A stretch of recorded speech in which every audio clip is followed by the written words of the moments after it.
국제인권단체인 휴먼라이츠 워치가 북한의 한국인 억류를 비판하면서 인질 외교를 중단하라고 촉구했습니다.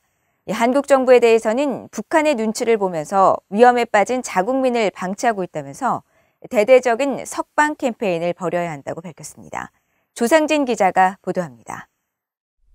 국제인권단체인 휴먼라이츠 워치의 필 로버트슨 아시아 담당 부국장은 8일 VOA에 보낸 공식 성명을 통해 한국 정부가 중요한 역할을 하면서 북한에 억류된 자국민들의 석방을 요구하는 대규모 캠페인을 벌여야 하는데도 침묵만 지키고 있다고 밝혔습니다.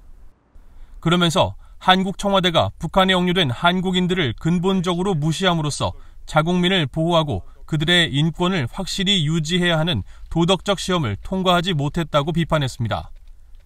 이어 한국 정부의 이 같은 방관은 정말 충격적이며 한국 정부가 북한과 대화를 재개하려는 헛수고를 위해 저지른 인권에 대한 타협을 보여준다고 비판했습니다. 또 문재인 한국 대통령은 방향을 바꿔 아무 조건 없이 한국인들을 석방할 것을 북한에 공개적으로 분명히 요구해야 하며 납치와 인권 문제가 앞으로 진행될 모든 남북 대화의 일부분으로 포함될 것임을 명확히 하라고 촉구했습니다.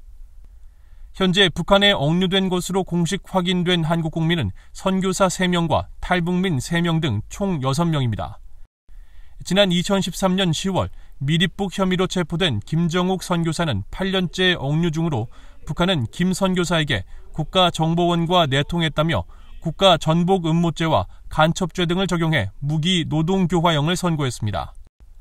또 2014년 10월 체포된 김국기 선교사와 같은 해 12월 붙잡힌 최춘길 선교사도 무기 노동교화형을 선고받고 억류돼 있으며 지난 2016년 7월 평양 기자회견으로 억류 사실이 공개된 고현철 씨 등 탈북민 3명도 장기간 억류돼 있는 상태입니다.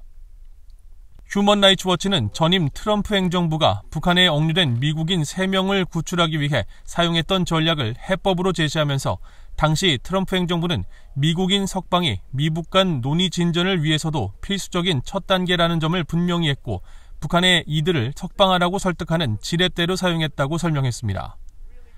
그러면서 이는 미국이 어떻게 자국의 영향력을 최대한 활용했는지 보여주는 것으로 문재인 대통령이 북한을 상대하면서 아직 배우지 못한 교훈이라고 지적했습니다. 이어 문 대통령은 북한의 인권 유린을 외면하고 북한에 억류된 한국인들의 곤경을 무시하는 것이 어떻게든 마법처럼 김정은으로 하여금 한국 정부가 원하는 것을 하게 만들 것으로 생각하는 것 같다면서 문 대통령의 전략 부재와 북한에 매달리는 태도는 북한 당국자들이 한국 지도자를 우습게 봐도 된다고 믿는 결과를 초래했다고 주장했습니다. 그러면서 북한은 북한에 억류된 모든 한국인들을 즉각 석방하고 가짜 혐의로 외국인을 납치하고 억류하게 만든 인질 외교 전술의 종식을 국제사회에 약속해야 할 것이라고 강조했습니다. VOA 뉴스 조상진입니다.